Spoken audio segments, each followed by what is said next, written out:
So this is likely to be an unsettling conversation, so we might as well dive right in.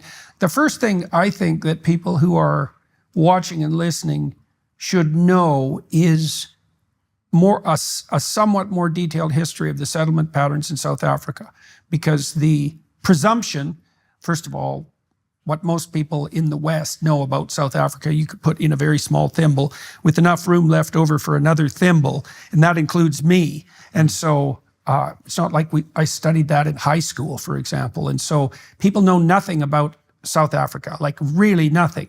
And they certainly don't know anything about its settlement patterns. Mm-hmm. And so I suppose people use the analog of the European settlement of the Americas, which is also a very complex story. I mean, by the time the Pilgrims got to the eastern coast of the United States, there are estimates that 95% of the Native Americans had already died from measles, smallpox, mumps, etc. Mm-hmm. And so the settlement story is extremely complex, but it's even more complex in South Africa, and they're not the same. So could you enlighten everyone who's watching and listening about the settlement patterns, the relationship between the land and the Europeans and the Black Africans, and let's just lay that out so we know where we stand first. Well, let me firstly say thank you very much for speaking with me, and I can say with great self-assurance that a lot of people in South Africa would be very happy to hear that you are interested in what's happening in South Africa. Interested in and terrified by. Well, hopefully we can flesh out a lot of that in this interview. Yeah. So you're absolutely right to say that the history of, or the patterns of land ownership and the history leading to this is complex. And we can do an entire interview just about that because there were so many events that happened in South Africa. Broadly speaking, the people who live in South Africa who are of European descent, such as myself, arrived in 1652. That was the settlement when the Dutch East India Company arrived in Cape Town, or what is today Cape Town, to start a refreshment station for ships traveling around Africa to trade with the East. It was initially the Dutch, and they were then joined by Germans and French especially, but some other Europeans as well. And we sometimes call them the proto-Afrikaners, because the Afrikaner people became a people. Obviously, it's not just one singular event and then you are a people, but it happened over time when we developed our own language and culture in Africa. So that was about 400 years ago. But what also happened in South Africa in terms of the different black groups, if you could use that term, who live in South Africa, is we had and still have what is called the Khoi and the San. A lot of people know it as the Bushmen. That's how they're also known. A lot of them prefer to be called the Bushmen. People know them from the movie The Gods Must Be Crazy and so forth. And they are the true indigenous people. If you want to say who are the indigenous people of South Africa, it's the Khoi and the San. They lived pretty much all over South Africa. They've been there for tens of thousands of years. And they're a very ethnic and genetically separate group, right? Yes. There's a lot of genetic and ethnic diversity in Africa, yes, more than in the rest of the world by a lot. And the Bushmen, those people are very distinct. In fact, I've read that genetically they're more akin to Asians than they are to Black Africans. I've heard that too. Yeah. So I'm just laying that out, not to make any genetic claim of any sort, just so everybody's clear about that, but just to know that these things are extremely complicated, and all so-called Black people aren't the same by any stretch of the imagination, any more than they're probably less similar from a cultural and genetic perspective than Europeans are to one another. I think you're right. Yeah, I think you can make that case pretty bluntly. Yeah. So there's a lot of diversity in Africa. And I'm very happy that you recognize this, because a lot of people don't.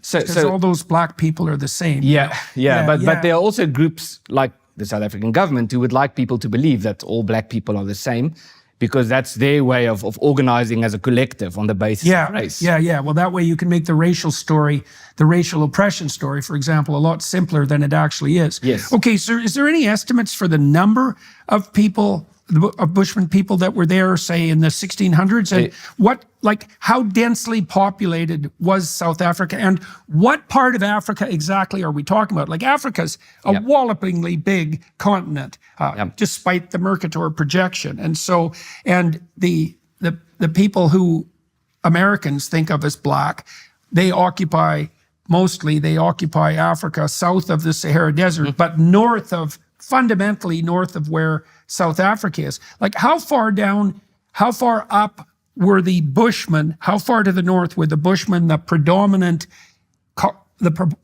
human population in the 1600s? Well, that's a very important point. So they occupied, they were several thousands. I don't know if they were 100,000. I'm not sure. We can check those numbers. Yeah. But they lived pretty much all over South Africa, and they lived more to the eastern part, which is important because the eastern part is much more fertile land. It's much more humid, and that's where the most productive farming land is and so forth. Right. The western part is arid. It's more deserts and dry and so forth. So they lived mostly in the east. Yes, but they don't anymore, and that's important because so if you go to the eastern parts, like the Drakensberg, you would find the cave paintings of the Khoi and the San, but they don't live there anymore because they were pushed out by groups coming in from the north who... It has become a controversial term, although I don't know what the appropriate term then would be, by the Bantu people. So the word Bantu is a word that means people. It just means people. That's typical anthropologically. Most tribes refer to themselves as the humans, as opposed to everyone else who aren't the humans. Exactly. So they've been known as the Bantu-speaking groups, but today it's controversial to use that term. Why is that? Because it's a term that refers to black people. And I think some people have used the term in the context of making derogatory remarks or something to that effect. I see. Okay. But that's how they were known historically. And that's the Zulus and the Xhosas and the different groups that we know in South Africa today. And they came down from the north and pushed out the Bushmen. The north, and they pushed out the Bushmen. Right. Yes. Now, also the Bushmen, from what I understand, and I don't know lots about the Bushmen either, although what I do know about them is that they were basically hunters and gatherers and trackers, and that they were very sophisticated at that. Right? They had those little lightweight bows and arrows and the poison darts, and they're very good at running down prey, right? And they can live where no one else can live. But also, they weren't agriculturalists, from my understanding, and there were no places where the Bushmen produced like cities or dense population centers. Correct.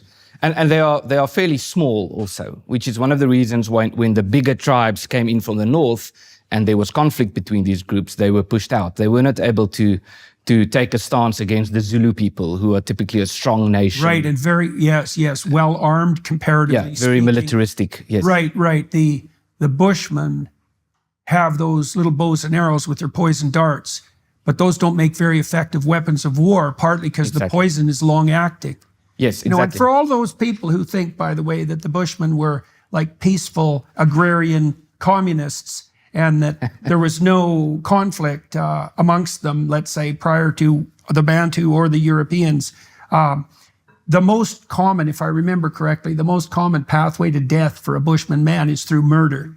So you can use those darts on other people quite effectively if there's a feud. I also know that the Bushmen, because they lived in small tribal groups, they didn't evolve a real judicial system, and often their disputes would turn murderous. And so in some of these areas where the Bantus, for example, came down, the Bushmen would use the Bantu judicial system, which was more advanced, as a means of mediating their own disputes. So I just want to bring that up to put to rest any suspicions that the Bushmen, for example, were Rousseau noble savages and that everything was peaceful before civilization came along. It's like, that's not how the world works, even a little bit. Okay, so in the 1650s, the Europeans came to the very southern tip of Africa, and that was primarily a consequence of the trading routes because people had to sail around the Horn. Yes. Right, and they set up this settlement as a refreshment station, you said, for the sailors, and that would be the European sailors who were starting to trade in India and so forth. Exactly, yes. And in Asia. And also to service the ships, building ships, repairing ships, and so forth, yes. So that they started there in 1652. Eventually, they had what we call the Vryburgers or the Freeburgers, which was that they were employees of the Dutch East India Company. Some of them were then released from their contracts so that they could become farmers, so that they could start developing an economy.